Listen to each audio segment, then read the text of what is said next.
National highway authority ഇത്തരത്തിലുള്ള അശാസ്ത്രീയമായി ഇത്തരത്തിലുള്ള പ്രവർത്തനങ്ങൾ നടത്തുന്നത് ഒരു നിരുത്തരവാദപരമായ ഒരു പ്രവർത്തനമായിട്ട് മാത്രമാണ് ഇതിനെ കാണാൻ കഴിയുന്നത്. UDF കൺവീനർ അടൂർ പ്രകാശ് MP-യുടെ വാക്കുകളാണ്. അദ്ദേഹം പറയുന്നത് മലപ്പുറം ജില്ലയിലെ കൂരിയാട് നിർമ്മാണത്തിനിടെ ദേശീയപാത തകർന്നു വീണ സംഭവത്തെക്കുറിച്ചാണ്. അതിന്റെ ഉത്തരവാദി ആരാണ്?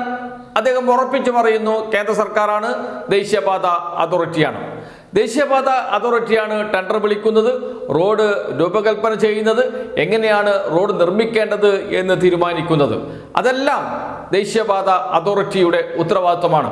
അതുകൊണ്ട് തന്നെ ഈ തകർച്ചയ്ക്കുള്ള ഉത്തരവാദിയും ദേശീയപാത അതോറിറ്റിയാണ് എന്ന് അടൂർ പ്രകാശ് കൃത്യമായും പറയുന്നു.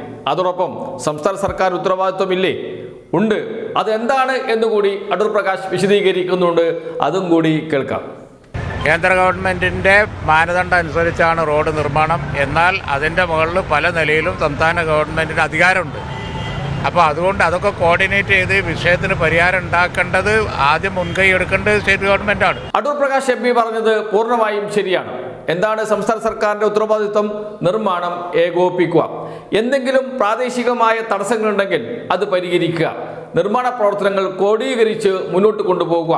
ഇത് സംസ്ഥാന സർക്കാരിൻ്റെ ഉത്തരവാദിത്വമാണ്. അത് സംസ്ഥാന സർക്കാർ കൃത്യമായി നിർവഹിക്കുകയും ചെയ്യുന്നുണ്ട്. അതിൻ്റെ ഭാഗമായാണ് സംസ്ഥാന സർക്കാരിൻ്റെയും കൂടി ഇടപെടലിനെ തുടർന്നാണ് ദേശീയപാത ഉണ്ടായത് എന്നും ദേശീയപാത ഇത്രമാത്രം പൂർത്തിയാകാൻ കാരണം സംസ്ഥാന സർക്കാർ കൂടിയാണ് എന്നും സംസ്ഥാന സർക്കാർ പറയുന്നത്. സംസ്ഥാന സർക്കാരിൻ്റെ നേട്ടങ്ങളുടെ പട്ടികയിൽ ദേശീയപാതയെ ഉൾപ്പെടുത്തുന്നതും അതുകൊണ്ടാണ്. ഇപ്പോൾ ദേശീയപാത നിർമ്മാണ പ്രവർത്തനം പൂർത്തിയാക്കിയ ഇടങ്ങളിൽ പോയി മന്ത്രി PA മുഹമ്മദ് റിയാസ് സെൽഫി എടുക്കുന്നു എന്നതാണ് UDF നേതാക്കളുടെ പരാതി. എന്തുകൊണ്ട് എടുത്തുകൂടാ? UDF സർക്കാരിന്റെ കാലത്ത്, ഉമ്മൻചാണ്ടി സർക്കാരിന്റെ കാലത്ത് ദേശീയപാത അതോറിറ്റി ദേശീയപാതയുടെ നിർമ്മാണം അവസാനിപ്പിച്ച് ഓഫീസുകൾ പൂട്ടി ദേശീയപാതയുടെ നിർമ്മാണം ഉപേക്ഷിച്ചതാണ്. അവിടെ നിന്നാണ് സംസ്ഥാനം 5000 കോടി രൂപ ദേശീയപാത അതോറിറ്റിക്ക് അങ്ങോട്ട് നൽകി നിർമ്മാണ പ്രവർത്തനങ്ങൾ തുടങ്ങാൻ ദേശീയപാത അതോറിറ്റിക്ക് വഴിയൊരുക്കിയത്. 5000 കോടി രൂപയാണ്. ഇന്ത്യയിൽ ഒരു സംസ്ഥാനവും ദേശീയപാത നിർമ്മാണത്തിന് പണം നൽകുന്നതില്ല. കേരളം മാത്രമാണ് നൽകിയത് എന്നത് നമുക്ക് എല്ലാവർക്കും അറിയാം. അങ്ങനെ മുൻകൈയെടുത്ത് ദേശീയപാത നിർമ്മാണം ആരംഭിച്ചതാണ് LDF-ന്റെ നേട്ടം. അവിടെയാണ് LDF അഭിമാനത്തോടെ തലയുയർത്തി നിൽക്കുന്നത്.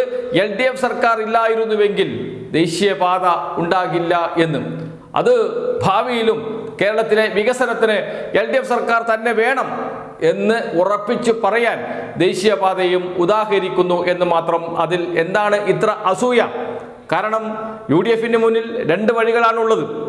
ഈ നിർമ്മാണ പ്രവർത്തനം ഈ സർക്കാരിൻ്റെ കാലത്ത് പൂർത്തിയാകരുത്, അത് നീട്ടിക്കൊണ്ടുപോകണം. അതിനുവേണ്ടി എല്ലാവരും മലപ്പുറത്തേക്ക് ഓടിയിട്ടുണ്ട്. മാധ്യമങ്ങൾ ആഘോഷത്തിലാണ്. ഇടിഞ്ഞതാണ് ദേശീയപാത. ഓടുന്ന കാറിനുമേൽ ഇന്റർലോക്ക് കട്ടകൾ പതിച്ചു, 9 പേർക്ക് പരിക്ക്. നിർമ്മാണത്തിന്റെ അവസാന ഘട്ടത്തിലുള്ള പാത 250 മീറ്ററോളം തകർന്നു എന്നാണ് മലയാള മനോരമയുടെ വാർത്ത. എവിടെയും ദേശീയപാത അതോറിറ്റിയെക്കുറിച്ച് ഒരു വാക്കില്ല. കേന്ദ്ര സർക്കാരിനെ കുറിച്ച് ഒരു വാക്ക് പറയുന്നില്ല. ഇനി മാതൃഭൂമി എടുത്താലോ, മലയാള മനോരമയുടെ തലക്കെട്ടിനേക്കാളും ഭീകരമായ തലക്കെട്ടാണ് മാതൃഭൂമി കൊടുത്തിരിക്കുന്നത്. പണി പൂർത്തിയാകാറായ ദേശീയപാത സർവീസ് റോഡിലേക്ക് ഇടിഞ്ഞു വീണു. ഇതെന്ത് പാതകം! സംഭവം മലപ്പുറം കൂരിയാട്ട്. ഇടിഞ്ഞത് കാറിന് മുകളിലേക്ക്. 6 കുടുംബം രക്ഷപ്പെട്ടത് തലനാരിഴയ്ക്ക് എന്ന ഉപതലക്കെട്ടുകളും കൊടുത്തിട്ടുണ്ട്. മാതൃഭൂമി പൊലിപ്പിച്ച് കൊടുത്തിട്ടുണ്ട്. വലിയ വാർത്തയായി, ഒന്നാം വാർത്തയായി തന്നെ. എവിടെയും ദേശീയപാത അതോറിറ്റിയെക്കുറിച്ച് ഒരു വാക്ക് പറയുന്നില്ല. സംസ്ഥാന സർക്കാരിനെ കുറിച്ചും പറയുന്നില്ല. കാരണം ഇത്തരമൊരു വാർത്ത വരുമ്പോൾ സ്വാഭാവികമായും ജനരോഷം സംസ്ഥാന സർക്കാരിനെതിരെ തിരിയട്ടെ എന്നൊക്കെയായിരിക്കും കേരളത്തിലെ പ്രമുഖ മാധ്യമങ്ങളെല്ലാം കണക്ക് കൂട്ടുന്നത്. പക്ഷേ പ്രതിപക്ഷ ഉപനേതാവ് കുഞ്ഞാലിക്കുട്ടിയും UDF കൺവീനർ അടൂർ പ്രകാശും പറയുന്നത് ഉത്തരവാദി കേന്ദ്ര സർക്കാരാണ് എന്നും. മാധ്യമങ്ങൾ ഒന്ന് പൊലിപ്പിച്ചെടുത്ത് സംസ്ഥാന സർക്കാരിന്റെ തലയിൽ കെട്ടിവെക്കാം എന്ന് കരുതിയപ്പോഴാണ് ഇപ്പോൾ UDF നേതാക്കളുടെ തന്നെ ഈ അഭിപ്രായം വന്നിരിക്കുന്നത്.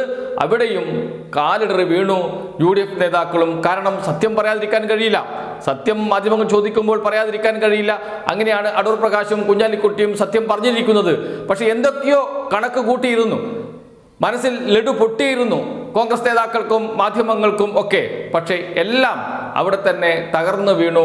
അതിൽ ശോകമൂകമായി ഇരിക്കുകയാണ് മാധ്യമപ്രവർത്തകരും മാധ്യമങ്ങളും.